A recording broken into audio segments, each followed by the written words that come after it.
At the moment, the European gas storage facilities are relatively full. We can hopefully rely on this pipeline from Norway, for there's some fears about what would happen if Russia tried to take it out. What's going to be the situation in 2 or 3 years? What about these LNG terminals that are being built? What about some of the discussion about new pipelines across Europe that might help to improve gas supply? Sort of, is this a problem that's solvable in a few years? Is this a problem that's only solvable in 10 or 20 years? When will Europe actually have decreased its reliance on Russian gas, not just on an emergency footing, but on a more sustainable footing?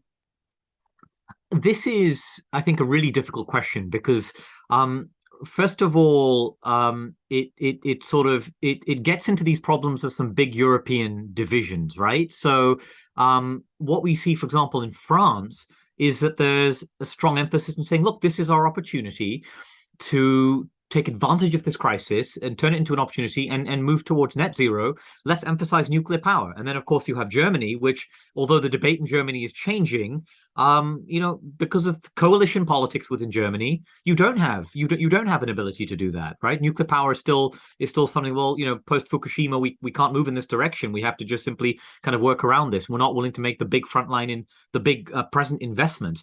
And then in other countries, you again have sort of politics getting in the way. So the one interesting example is the Netherlands. Now, I'm not an energy person, Yasha, so I'm happy to be kind of corrected, and I say that up front as a caveat. But my understanding is that the Netherlands in Groningen has like Europe's biggest gas field, which is almost dormant and effectively switched off because of the coalition politics within the Netherlands.